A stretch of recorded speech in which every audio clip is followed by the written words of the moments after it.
በመቀጠልም ከዚህ በፊት እኔ ዘከርኩ እንደዛ አደርጋለሁ እያለ የነበረው ዑመር ወይ አጥናፉ ሶሻል ሚዲያ ያለበት ለቢዝነስ የሚመቸኝ ቦታ ሄዳለሁ ብሎ ከዚህ በፊት የእስልምናውን ሃይማኖት ከማንቋሽሹት ጋር አንድ ላይ ሆኖ እሱም የተለያየ የቻለ ኃይል እየወረነ እየተናዘዘ ያለ ሰውየው በዚህ 2 ቀን ውስጥ ወደ እስልምና ይመለሳለውና ሶሻል ሚዲያ ላይ ሊቀቁን እያለ በህልም መተኛት ከለከለኝ እንደዛ አደረገኝ እያለ ድጋሚ ሃይማኖት ከሃይማኖት ጋር ህዝብ ከህዝብ ጋር ለማጋጨት የተለያዩ ሚዲያ ጋር በማሄድ ወደ ክርስትና ወደ እስልምና እየገባ ነኝ እያለ በህልሜ ከለከለኝ መተኛት አቃተኝ በህልሜ እየመጣ ይሄ የመሰለው ዲን ጥዬ በማሄድ እያለ ሶሻል ሚዲያ ላይ ወደ እስልምና ተመልሷል የሚባል ወሬ እየሰማን ነው። ወንድሞቼ ልብ በሉ። ሚዲያ አካላቶች ሚዲያ ላይ የምትሰሩት ፌስቡክም ሆነ ቲክቶክም ሆነ ኢንስታግራምም ሆነ ዩቲዩብም ሆነ ለህዝብ የሚጠቅም ነገር ምንድነው ብላችሁ መጀመሪያ ቁም ብላችሁ ልታስቡ ይገባል። እኛ እያወራን ያለነው አፍ ሲከፈት ጭንቅላት ይታያል እንደተባለው እኛ ምን ፈልገን ነው እያወራን ያለነው? እኛ ምንድነው እያወራን ያለነው? ይሄ ሰውየው መጀመሪያ ክርስትና ውስጥ ሰባኪ የነበረው ሰውየው መጥቶ ክርስትናን እያንቋሸሸ ሚዲያ ላይ እየወጣ የነበረው ወደ ክርስትና ሄደ። ወደ ክርስትናም ሄዶ ህዝብ ከህዝብ ጋር ለመጋጨት ሃይማኖት ከሃይማኖት ጋር ግጭት ከተነሳ እንደማይቆም ስለማያቅ ወደ ክርስትና ገብቶ የእስላምን ልብስ ለብሶ ሌላውም እያስለበሰ እያንቋሸሸ ነበር። ህዝብ በተሰበሰበበት ህዝብ አማኞች በተሰበሰቡበት ሶሻል ሚዲያ ባለበት ሃይማኖት ከሃይማኖት ጋር እያጋጩ የተለያየ ነገር እያደረገና የተለያየ ነገር ሌሎቹም ደውሎ ኑ ወደ ክርስትና ግቡ እያለ የነበረው ሰውየው ሰሞኑ መጅሊስና ክልል አንድ ላይ ሰላምና ጸጥታ ጋር በመሆን ሃይማኖት ፎረም ጋር በመነጋገር ይሄ ነገር ምንድነው እያየን ያለነው ምንድነው እየተከሰተ ያለው ብሎ ነገራችን ላይ ሀርባጎና ላይ ፓስተር ያዕቆብ ያደረገው ነገር ሙስሊም ክርስቲያን ሳይባል ህሊና ያላቸው ሁሉንም ያስቆጣ ድርጊት ነው። ፓስተር ያዕቆብ እነሱ ሄዶ እንደዛ አይነት ድራማ እየሰሩ ድራማ 1 ድራማ 2 ድራማ 3 እያሉ ድራማ እስከ 12 ድረስ ነው የሰሩት። ህዝብ ሙስሊሙን ከሌላ ጀለቢያ አምጥቶ ገዝቶ ያስቀመጠው አንዱን እያወለቁ ነው ወደ እስልምና ወደ ክርስትና እየገቡ ነው እያሉ የነበሩት። ከዛ አንዱ አጥናፉ ነው።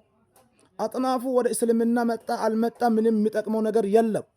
አጥናፉ ብለው ማለት የፈለገ ሰው የትኛ ዓለም ላይ ያለው ሰው ሙስሊም ቢሆን ለአላህ ምንም የሚጨምረው ነገር የለም። ዓለም ላይ ያለው ሁሉ ካዲ ቢሆን ወላሂ ለአላህ ዘንድ ምንም ነገር የሚቀንሰው ነገር የለም። ሶሻል ሚዲያ እየተጠቀም ነው ብላችሁ ቢዝነስ እንሰራለን እያላችሁ ፎቶ ቪዲዮ የተለያዩ ነገር አንስታችሁ ወደ ሌላ ቦታ እየላካችሁ የምትሸጡ ሰዎች ሙስሊም ሆናችሁ ክርስቲያኖች አደብ ልትይዙ ይገባል። በተለይ የየትኛውም ሰው ሰለመ የየትኛውም ሰው ክርስቲያን ሆነ አንዱን ሃይማኖት አንዱ ማንቋሸሽ አይችልም። ህዝቡ ነቅቷል። ህዝቡ አውቋል። ወጣቶች አውቋል። ትልልቅ ሽማግሌዎችም አውቋል። መንግስት ደግሞ እንደ ሲዳማ ክልል ሰውና እንደ ፌደራል መንግስት ፖለቲካ ተጠቅሞ ሃይማኖት ከሃይማኖት ጋር አጋጭቶ ህዝብን ወደ መገዳደል የሚወስድ እርምጃ የሚከተለው ይህ ማን ነው እየተከተለ ያለው ማን ነው ከኋላ ያለው የሚለው ነገር አጥንቷል። እኛ ወንድሞች እስላም ክርስቲያን ተዋደን በአንድነት የሚኖር ህዝብ ነን። አዲስ እኛ ከክርስትና ወደ እስልምና መጠን ብለን 5 ሳንቲም የሚሰጠው ነገር የለም። ዶልቼ ሀባ አይሰጥም። የምትገቡትም አውቃችሁ ግቡ። ዳዋ የሚያደርግ ሰውም ለማድረስ ነው የማደርገው እንጂ እከለና አስገድደ እኛ መጀመሪያ አንድ ሰው ሸሃዳ ለመያዝ ሲመጣ ለምንድን ነው ወደ እስልምና እየመጣህ ያለው? ምን ፈልገህ ነው? ጥቅም የለም አንብበህ አውቀህ ነው ብለን ነው የምንጠይቀው። ስለዚህ በተለይ ከአጥናፉ የመሰሉ ሰዎች ሚዲያ ላይ አቅርባችሁ ፌመስ ለመሆንና ቢዝነስ ሴንተር ለመሆን የምትፈልጉ አካላቶች በዚሁ ጥንቃቄ አርጉ። ሁላችሁም አላህን ፈርታችሁ ጀመናችሁ ጌታችሁ ፈትታችሁ ሁላችሁም ኮፒ ሊንክ ሼር አድርጉ። ሁሉም ሊማር ይገባል። ለምንድነው ወንድሞቼ ይህንን ምላችሁ? ምን ያህል መከራና ምን ያህል ቦታ እንደደረሰ ሀርባጎና ላይ እየተሰራ የነበረው ስራ እጄ ላይ ከነማስረጃው ስላለ ነው።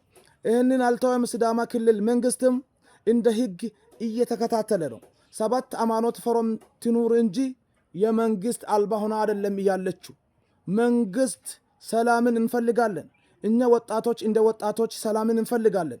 ከየትም ቦታ ሄዶ ቢዝነስ ለማስራትና የተለያየ ነገር ለማሸቃቀል የተለያየ ነገር ተናግሮ ወይ አንድ ሚዲያ ላይ ቀርቦ ፌመስ ለመሆን የሚደረገው ነገር ከማውራታችሁ ከማልቀቃችሁ በፊት ምንድነው ያወራ ያለውት? ነገ እኔን ያዋርደኛል አዋርደኝም፣ እከለ ለምን አቀረብኩ፣ እከለ ምን ፈልጎ መጣ፣ እከለ ትላንት ፓስተር የነበረው ወደ እስልምና መጣ፣ ከእስልምና ሄዶ ወደ ክርስትና ገባ፣ ከክርስትና ወደ እስልምና መጣ፣ ለምን መጣ ብላችሁ ቆም ብላችሁ አስቡ።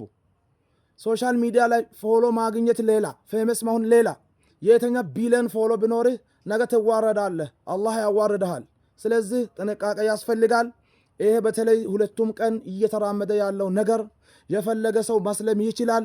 የፈለገ ሰው እውነታው ስለገባው ገዛ ገብቶ የነበረው ራሱ ተመልሶ ሻዳ መነሳት ተነስቶ መስገድ ይችላል።